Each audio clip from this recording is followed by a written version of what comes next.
ఇంటికి న్యాయం కోసం వచ్చిన ఆడబిడ్డతో రాజకీయమేందిరా? మొన్న ఆ మధ్యన యాత్ర సినిమాలో వైఎస్ రాజశేఖర రెడ్డి పాత్రధారి మమ్మూటి పలికే డైలాగ్ ఇదే.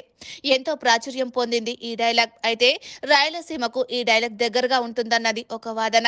ఇప్పుడు అదే వాదన వినిపిస్తున్నారు వైఎస్ షర్మిల. కాంగ్రెస్ పగ్గాలు తీసుకున్న ఆమె కడప ఎంపీగా పోటీ చేస్తున్న సంగతి తెలిసిందే.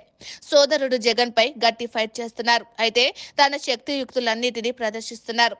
చివరికి సెంటిమెంట్ అస్త్రాలను సైతం వదులుతున్నారు. అది కడప ప్రజలకు ఎంతవరకు ప్రభావితం చేస్తాయో చూడాలి. కడప ఎంపీగా గెలిచి తన రాజకీయ భవిష్యత్తుకు పునాది వేయాలని షర్మిల భావిస్తున్నారు.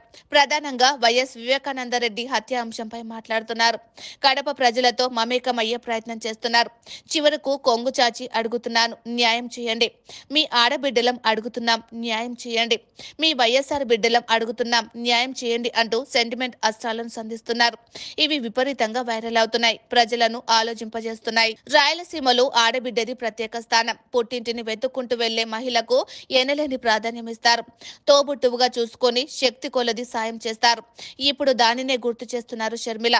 తోడబుట్టిన అన్న తమకు అన్యాయం చేశాడని ప్రజల సోదరులుగా మారి తనకు న్యాయం చేయాలని కోరుతున్నారు. అయితే దీనిపై వైసీపీ సోషల్ మీడియా భిన్నంగా స్పందిస్తోంది. రాయలసీమలో అన్నను మోసం చేసే చెల్లెలు లేదని, అన్నను విలన్ గా చూపే చెల్లి లేదని, అన్నను దెబ్బతీయాలని ప్రత్యర్థులతో చేతులు కలిపే చెల్లి లేదని చెబుతూ వైసీపీ సోషల్ మీడియా ప్రచారం చేస్తోంది. అయితే ఒక పక్క షర్మిల సెంటిమెంట్ అస్త్రం, మరో పక్క వైసీపీ తిప్పికొట్టే వ్యూహం. మరి ఇందులో ఎవరు సక్సెస్ అవుతారో చూడాలి.